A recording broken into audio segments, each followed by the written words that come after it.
Sa pagpapatuloy po ng ating pakikiisa sa selebrasyon ng Araw ng Kalayaan, pag-uusapan naman po natin ang ilang detalye tungkol dito na hindi pamilyar ang publiko. Pero bago yan, panoorin po natin ito.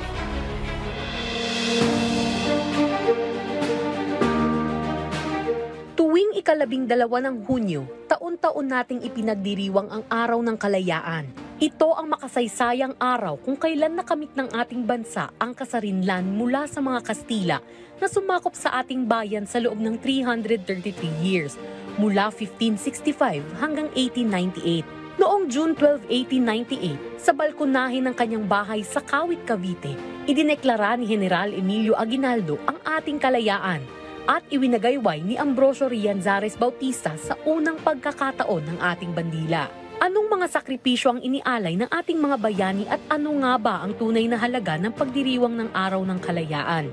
Sagutin natin yan ngayong umaga at ating balikan ang mga detalye, kwento at diwa ng Araw ng Kalayaan kasama ang ating bisita.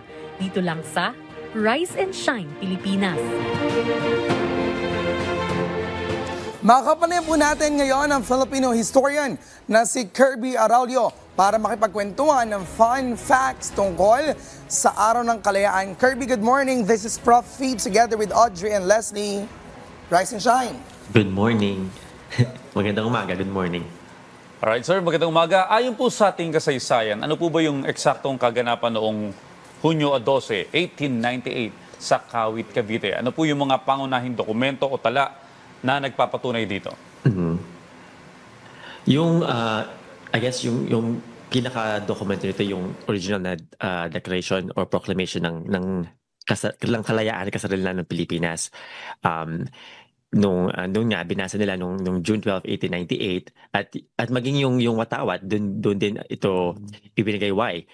Pero actually, fun fact, yung watawat, unang ibinagayway yan sa Battle of Alapan, sa Cavite din, nung around 2 weeks before it, nung May 28. Kaya nga yung flag days natin sa Pilipinas, nag-uumpisa yan ng May 28 hanggang June 12. Okay. Sinasabing ang unang tala ng ating kasarilan ay naganap noong ika-12 ng Abril, taong 1895, sa isang kuweba sa Montalban kung saan naroroon si Gat Andres Bonifacio. Ano po yung kabuuang kwento nito? So noong April 1895 nga, si Gat Andres Bonifacio at yung mga Katipuneros, nasa kuweba nga sila sa Pamitina, baka mali pronunciation ko, Pamitinan Cave sa Montalban sa Rizal. So dito nila kumbaga isinigaw yung kagustuhan nilang lumaya ang Pilipinas. Actually yung nakasulat sa kuwebang ito, yung Viva la Independencia Filipina o Long Live Philippine Independence.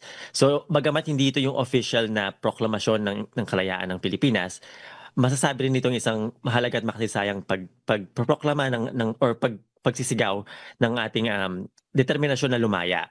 Actually, kung tutuusin sa ibang bansa, yung sineselebrate nila na Araw ng Kalayaan, ay usually yung pagdedeklara nito.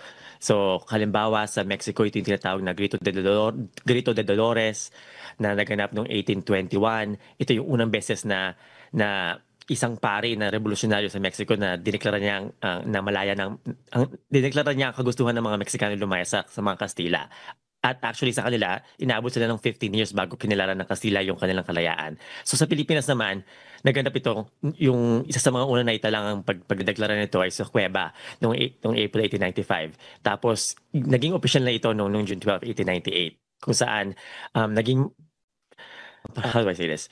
Kung saan ang kalayaan ng Pilipinas ay halos ganap na. Kasi nung panahon na ito, noong 1898, nanalo na tayo, yung ating revolusyon, nanalo na laban sa mga Kastila.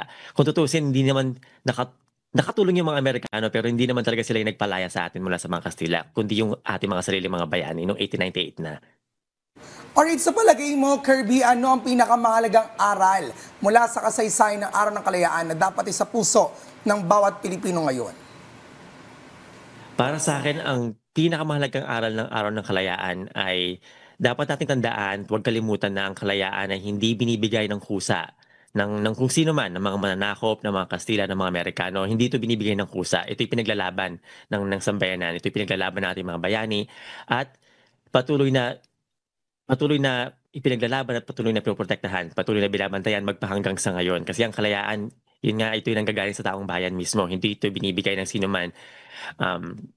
So para sa akin yun ang pinakamahalagang aral ng kalayaan.